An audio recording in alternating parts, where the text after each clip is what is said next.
अस्सलाम वालेकुम, मैं अयाज बाजई। नाजरीन, इतलात मिल रही है कि कोयटा में हजारा टाउन के एफसी चेक पोस्ट पर एफसी के अहलकार ने एक कमसन बच्चे के साथ ज्यादती की कोशिश की है। नाजरीन, ये पहला वाकया नहीं है। इससे पहले भी 8 मुहर्रम को जो है वो इस तरह की एक कोशिश की गई थी, जिसके बाद इलाका मकीन इकट्ठे होकर उसको बचा लिया गया। अब इस बार भी इसी तरह हुआ है कि जब बच्चे ने शोर मचाने की कोशिश की या बच्चे ने जब शोर मचाया तो इलाका मकीन इकट्ठा हुए, और इकट्ठा होने के बाद जो है वो इस बच्चे को एफसी के अहलकार से बचा लिया गया है। नाजरीन, हम अगर एफसी के किरदार को कोयटा और उसके बाद बिलखसूस हजारा बिरादरी के साथ देखें तो वो एक निहायत ही गैर इंसानी और गैर महजब रवैया रखा गया है उनको सिक्योरिटी के नाम पे। अब सिक्योरिटी के नाम पे किस तरह के, अब हम अगर पिछले 10 साल की तारीख उठाकर देख ले, यानी हम अगर 2010 या 2009 के बाद से देख ले तो कोयटा में हजारा टाउन हो या मरियाबाद हो, इसमें जो भी वाकया हुआ है, जो भी धमाका हुआ है, जो भी अगवा या बराए तावान का कोई वाकया हुआ है, उसमें एफसी ने मतलब उनको बचाने की कोशिश नहीं की, ना उन्होंने कोई ऐसा किरदार अदा किया है जो इससे रोकथाम हो इसका। हालांकि उनका मकसद यहाँ पे बैठना इसलिए है कि वो इनकी हिफाजत करे। और अगर थोड़ा सा और वाजे करके देखा जाए इस अमल को, या हम अगर थोड़ा सा तहकीकात या उसके बाद जो रिपोर्ट्स आती है उसको हम अगर देखें तो एफसी ने हमेशा हजारा बिरादरी के साथ होने वाले वाकयात, यानी धमाके, यानी अगवा बराए तावान, टारगेट किलिंग वगैरह वगैरह जो भी देखे तो उसमें हमें एफसी का किरदार एक खामोश सिपाही की तरह नजर आया है। खामोश सिपाही की तरह इस तरह के, मतलब वो जो कुछ भी हो रहा है उनके आंखों के सामने हो रहा है, ये लोग देख रहे होते हैं, लेकिन ये लोग रोक नहीं रहे थे। अब क्यों नहीं रोक रहे होते, इसके पीछे फिर अलग सी बहस है। लेकिन इसके अलावा हम अगर देखें तो इसका एक और पहलू भी है, या एक और क्लू भी हमें इन तहकीकात से मिलता है। वो इस तरह के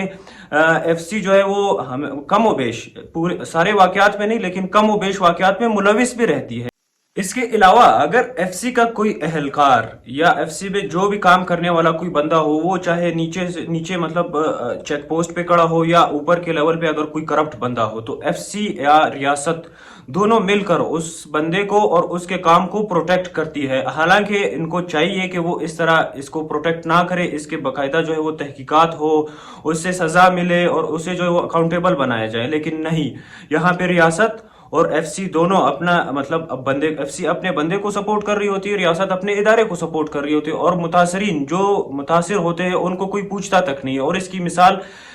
हमें जो है वो बलोच बेल्ट में भी मिलती है, जो हयात बलोच की शक्ल में थी हमारे पास। इसी तरह जो है वो हमारे पास हजारा बिरादरी में भी मिलती है। जो वाकयात हुए हैं उनमें मतलब वो बिल्कुल खामोश बैठी रहती है, या मतलब जो बंदे वहाँ पे चेक पोस्ट पे खड़े होते हैं वो किसी ना मतलब जो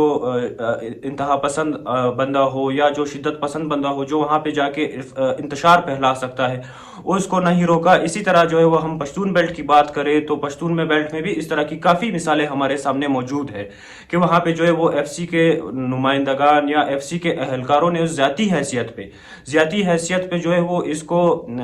मतलब किया हो, और उसके ऊपर जो है वो रियासत और एफसी दोनों जो है वो उसको प्रोटेक्ट कर रही है। और उसकी रिसेंटली मिसाल अभी हमारे पास ये हजारा टाउन के केस में जो बच्चे के साथ जो ज्यादती की कोशिश की गई है उसकी एफआईआर नहीं काटी जा रही है। उसके ऊपर जो है मतलब वो एफआईआर उस बंदे के, स्पेसिफिक बंदे जिसने जो है वो अटेम्प्ट किया है इस रेप का या इस जिनसी ज्यादती का, तो उसके ऊपर जो है वो एफआईआर नहीं काटी जा रही है। मतलब ये कि रियासत उसको और एफसी का अपना इदारा जो है वो उसको प्रोटेक्ट कर रहा है, और प्रोटेक्ट करने के साथ साथ वो सपोर्ट भी कर रहा है। सपोर्ट से मुराद ये कि मतलब ठीक है, आप लोग जो भी करना चाहते हो या आप लोग जो भी कर रहे हो वो आप लोग करते जाओ, आपसे कोई पूछने वाला नहीं है, आपके कोई एफआईआर नहीं होगी, आपके लिए जो है वो कोई मसला नहीं होगा, आप जो है वो दूध के धुले हुए हो, आप जो भी करें आपके लिए जो है वो कोई मसला नहीं बनेगा। क्योंकि रियासत के साथ साथ वो इदारा जिसका नाम एफसी है वो इसको सपोर्ट कर रहा है और प्रोटेक्ट कर रहा है। इसी तरह जब रियासत अपने किसी अहलकार को या नुमाइंदे को प्रोटेक्ट करती है अपने जाती फेल के ऊपर या अपने जाती किसी काम के ऊपर जो गलत हो, तो उसके नतीजे में फिर लोगों के पास एक ही ऑप्शन रह जाता है, लॉन्ग मार्च, प्रोटेस्ट और मतलब धरना देना या रोडों पे निकलना, इस तरह का ऑप्शन रह जाता है। तो अभी इतलात मिल रही है कि हज़ारा कम्युनिटी के लोग या हज़ारा बिरादरी के लोगों ने जो है वो बरौरी रोड को जो है वो ब्लॉक कर दिया गया है, वहाँ पे धरना शुरू कर दिया है। और उसकी वजह ये है कि वो एफआईआर नहीं कट रही, उस एफसी एहलकार के खिलाफ जो है वो एफआईआर नहीं कट रही जिसने अटेम्प्ट किया है कमसन बच्चे के साथ जो है वो ज्यादती करने की। जलीला हैदर हो या उनके बाकी जो सोशल एक्टिविस्ट है जो वहाँ पे, या ह्यूमन राइट एक्टिविस्ट है हज़ारा कम्युनिटी के, वो सारे जो है वो पुलिस स्टेशन में बैठे हुए हैं और वो जो है एफआईआर कटवाने की कोशिश कर रहे हैं, लेकिन रियासत और ये इदारा जो है वो बिल्कुल ठस से मस नहीं हो रही और इस एक एहलकार के ज़ाती फेल के ऊपर जो है वो ये उसको प्रोटेक्ट कर रही है और एफआईआर नहीं काट रही। और अगर हम थोड़ा सा और आगे जाके देखें तो ये हज़ारा कम्युनिटी या हज़ारा कम्युनिटी से ताल्लुक़ रखने वालों के लिए जो है वो ये कोई नई बात नहीं है कि ये जो धरना दे रहे हैं या मतलब एहतजाज कर रहे हैं। हमने तारीख में देखा है कि उन्होंने जो है वो सख्त सर्दी में -18 डिग्री में भी इन्होंने लाशों के साथ एहतजाज किया है, या तो इसके अलावा उन्होंने जो है वो बाईपास को भी बंद करके एहतजाज किया हुआ है। वजूहात इसी तरह है, कहीं पे एफआईआर कट रही है, कहीं पे एफआईआर नहीं कट रही है, कहीं पे लोगों को पकड़ा जा रहा है, कहीं पे लोगों को पकड़ा नहीं जा रहा है। और इन धरनों से या इन एहतजाजों से फिर कुछ ही आवाज़ें या चंद ही आवाज़ें निकलती है, और उस आवाज़ों में से एक आवाज़ ये भी होगी कि ये जो एफसी है ये हमारे तहफ़्फ़ुज़ के लिए नहीं है, बल्कि इससे हमें तहफ़्फ़ुज़ चाहिए।